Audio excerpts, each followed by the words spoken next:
नमस्कार मित्रांनो. आजच्या व्हिडिओमध्ये तुमचं सगळ्यांचं स्वागत आहे. खरं तर आपल्या सगळ्यांच्या बाबतीत असं नेहमी घडत असतं, की आपण एकतर एखाद्या स्टॉकमध्ये एंट्री घेतलेली असते. आपण एंट्री घेतो आणि त्याच्यानंतर 2-5 मिनिटामध्ये आपला एक स्टॉप लॉस हिट होतो किंवा आपले टार्गेट याच्या आतमध्येच तर स्टॉक रिव्हर्सल झालेला असतो. आता हे नेहमी असंच घडत असतं.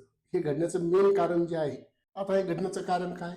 तर आपण आपला जे चार्ट ट्रेड करत असतो, तो चार्ट ट्रेड करत असताना जर 2 गोष्टी जर व्यवस्थित चेक करून घेतल्या, एकतर आपला ट्रेंड आणि आपला जो ट्रेंड चाललेला आहे, चालू ट्रेंड जो आहे, तो कुठल्या टाईम फ्रेममध्ये किती किंवा तो किती हायर टाईम फ्रेममध्ये, ह्या 2 गोष्टी जर चेक करून घेतल्या, तर बरेच प्रॉब्लेम आपले कमी होऊ शकतात. आता ट्रेंड म्हणजे काय? उदाहरण जर घ्यायचं असेल तर आपण निफ्टी 50चं उदाहरण घेऊ. तर ट्रेंड म्हणजे काय? तर थोडक्यात आपण ट्रेंडचे 2 प्रकार आहेत. नंबर 1 ला जो आहे तो अप ट्रेंड आहे.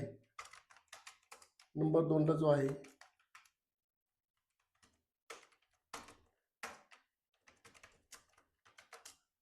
नंबर 3 ला जो आहे साइडवेज किंवा रेंजिंग आहे.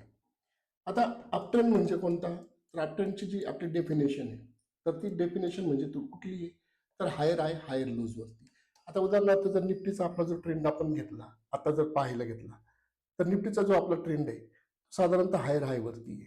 म्हणजे इथं सपोज लो आहे, इथं लो घेतल्यानंतर निफ्टीने खालच्या बाजूला हाय केला, इथं हाय केल्याच्या नंतर इथं एक लो बनवला. हा लो बनवल्याच्या नंतर ह्या लोच्या खाली निफ्टी गेलेली नाहीये आणि इथून निफ्टी पुन्हा हा जो हायर हाय होता, हा ब्रेक करून निफ्टी इथं क्लोज झाली.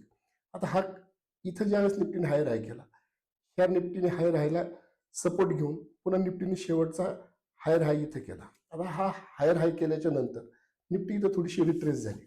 आता ट्रेंडचं महत्व का? तर याचं सगळ्यात सोपं कारण म्हणजे काय? उदाहरणार्थ निफ्टी मागच्या गुरुवारच्या दिवशी साधारणतः 26,222 किंवा 30च्या आसपास मधून निफ्टीने रिव्हर्सल सुरू केला. आता इथं रिव्हर्सल सुरू करायचं मेन कारण काय होतं? कारण इथं जर आपण हायर टाइम फ्रेमवरती जर गेलो आणि हायर टाइम फ्रेमवरती जर पाहिलं आपण इथं, तर हायर टाइम फ्रेमवरती इथे एक लाईफ टाइमचा जो आपल्याला रेजिस्टन्स आहे, तो इथं आपल्याला हायर टाइम फ्रेमवरती पाहायला भेटतो. आणि जर सपोज आपण आता हा ट्रेंड चेक करत असताना जर आपण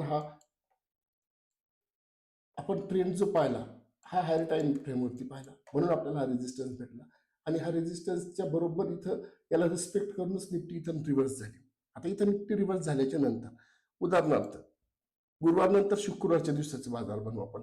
आता शुक्रवारच्या दिवशी जर सपोज आपण ट्रेंड विचारात नसता घेतला, तसं पाहिलं तर आपला मेन ट्रेंड जो आहे निफ्टीचा, तो हायर आहे, म्हणजे बुल ट्रेंडमध्येच आहे सध्या आपण, निफ्टी अप ट्रेंडमध्येच आहे. तर ती कुठपर्यंत होती? जोपर्यंत हा हायर हायर लो जो होता, हायतला पहिला म्हणजे हा हायर हाय झाला आणि याचा जो पहिला हा होता, हा ज्या वेळेस त्याचा ब्रेक झाला निफ्टीचा हायर लो, त्यावेळेस निफ्टी डाऊन ट्रेंडमध्ये सुरू झाली. म्हणजे टेम्पररी सध्या तरी निफ्टी आता डाऊन ट्रेंडमध्ये. आता उदाहरणार्थ जर आपण याचा जर मल्टी टाइम फ्रेमवरती जर हा ट्रेंड चेक केला नसता, सपोज इथं आपण जर एक तासाची टाइम फ्रेम घेतली असती आणि इथं जर आपण चेक केला असता, इथं चेक केल्यानंतर आपल्याला रेजिस्टन्स दिसला असता. आता स्वाभाविक आहे, जर आपल्याला आपल्या ट्रेंडमध्ये जर डिस्टर्ब दिसला असता किंवा ट्रेंड रेंजिंगमध्ये झाला किंवा डाऊन ट्रेंड सुरू झालेला आहे, हे आपल्याला कळल्यानंतर आपण इथं त्याचा ॲडव्हान्टेजेस घेऊ शकतो किंवा इथून आपण ऑप्शन म्हणा किंवा स्टॉकच्या बाबतीमध्ये जर असेल तर शॉर्ट सेलिंग म्हणा, हे करून आपण इथं पैसे मिळवू शकतो. आता ज्या वेळेस आपण हे असं आपलं जे ट्रेंड अनालिसिस आहे, हे मल्टी टाइम फ्रेमला म्हणून मल्टी टाइम फ्रेमचा वापर करून जर केला किंवा ट्रेंड जर नीट व्यवस्थित चेक करून घेतला, तर बरेच आपले प्रॉब्लेम जे आहेत आपण यानंतरचं दुसरं उदाहरण घेऊ आपण मित्रांनो. ते आहे साधारणतः इन्फोसिसचं. तर याच्यामध्ये देखील आपण 2 महत्त्वाच्या गोष्टींचा फक्त मी तुम्हाला एक माहिती म्हणून देतो. नंबर 1 ला ट्रेंड आणि नंबर 2 ला जो आहे तो मल्टी टाइम फ्रेम अनालिसिस. आता ज्यावेळेस आपण इन्फोसिसच्या बाबतीमध्ये म्हणतो, इन्फोसिसच्या ट्रेंडच्या बाबतीत जर विचार केला आपण, तर इन्फोसिसचा जो ट्रेंड जो आहे, सध्या तरी तो पण हायर हायवरतीच आहे. म्हणजे इथं हाय बनवला, इथून हाय बनवून पुन्हा इथे शेवटचा हायर हाय बनवला. इथं हायर हाय बनवल्याच्या नंतर सध्या तरी तो अजून इथं खालच्या बाजूलाच आहे.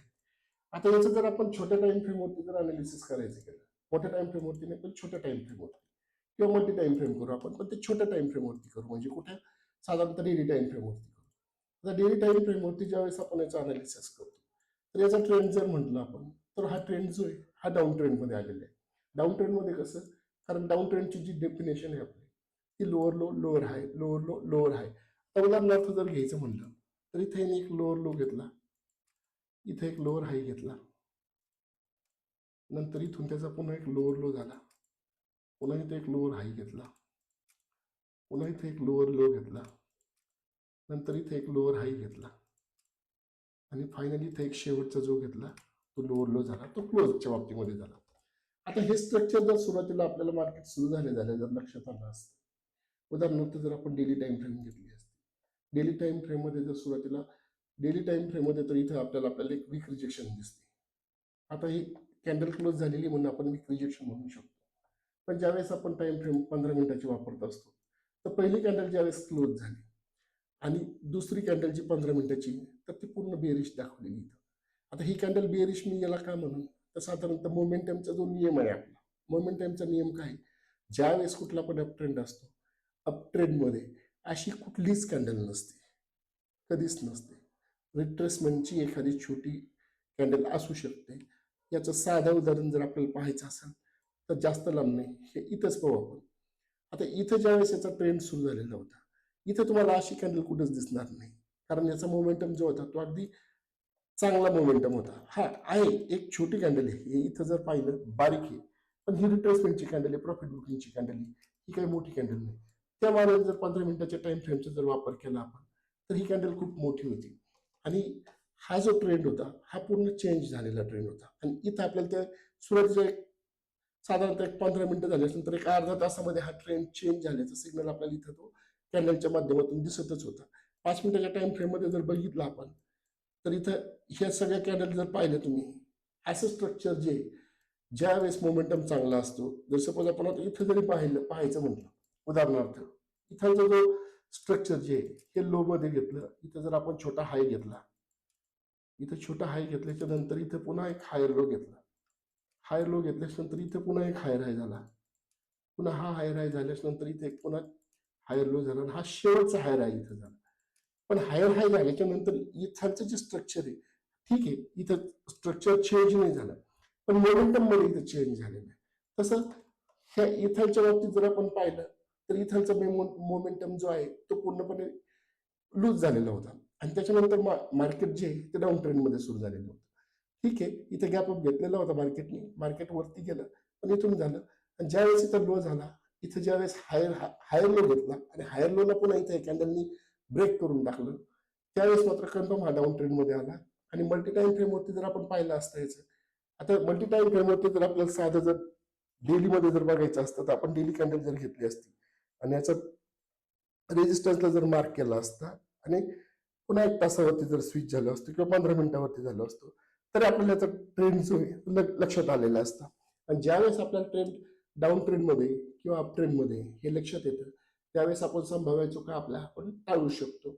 थोडक्यात ज्यावेळेस आपण ट्रेंड आणि मल्टी टाइम फ्रेम अनालिसिस ह्या 2 गोष्टीचा जर योग्य वापर केला तर आपण आपले बहुतेक स्टॉप लॉस आणि आपले टार्गेट, आपण टार्गेट असेल तर ते 100% घेऊ शकतो आणि स्टॉप लॉस जे येतं ते आपण कमी करू शकतो किंवा आपले स्टॉप लॉस बऱ्याच वेळा हिट होणार नाहीत.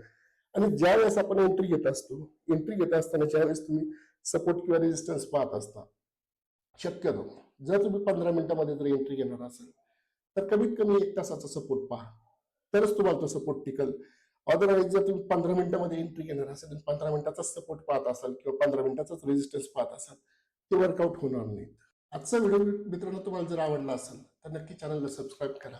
आणि तुम्ही पण जर नवीन ट्रेडिंगमध्ये जर आलेला असाल, मागच्या 1 वर्षापासून किंवा 2 वर्षापासून असाल, ट्रेडिंगमध्ये तुम्हाला पण प्रॉब्लेम येत असतील, काही तुमचे स्टॉप लॉस हिट होत असेल किंवा तुम्हाला काही एखाद्या टेक्निकल जी काही कॉन्सेप्ट असेल त्याच्याबद्दल तुम्हाला जास्त नॉलेज नसेल किंवा त्याच्याबद्दल माहिती करून घ्यायची असेल किंवा अजून कसलं पण मार्गदर्शन जर घ्यायचं असेल तर माझा व्हॉट्सअप नंबर मी तुम्हाला डिस्क्रिप्शनमध्ये देतो. त्याच्यावर तुम्ही मला व्हॉट्सअपला मेसेज जर केला तर मी तुम्हाला 100% प्रयत्न करेल देण्याचा. माझे जे काही गाईडलाईन असेल ते द्यायचा प्रयत्न करेल. कारण सुरुवातीच्या काळामध्ये ज्यावेळेस नवीन माणूस ट्रेडिंगमध्ये येतो त्यावेळेस ट्रेड म्हणा किंवा मल्टी टाइम फ्रेम अनालिसिस किंवा थोडक्यात आपण स्ट्रक्चर जे म्हणतो, हे स्ट्रक्चर आणि मल्टी टाइम फ्रेम अनालिसिस होईपर्यंत साधारणतः 2 ते 3 वर्षाचा कालावधी जातो, म्हणजे भरपूर वेळ जातो आणि प्रॉपर आपल्याला मार्गदर्शन शक्यतो भेटत नाही. सुरुवातीच्या काळात ज्यावेळेस मी पण ट्रेडिंग शिकत होतो, सुरुवातीला मला पण 3-4 वर्ष असेच प्रॉब्लेम येत होतो. मी पण बाहेरचे व्हिडिओ पाहून असे प्रॉब्लेम सॉल्व्ह करण्याचा प्रयत्न करत होतो. शेवटी झाले माझे प्रॉब्लेम सॉल्व्ह, पण भरपूर वेळ गेला. तुमचा तसा तो वेळ जायला नाही पाहिजे, म्हणून ह्या हेतूनेच मी तुम्हाला व्हॉट्सअप नंबर देतो.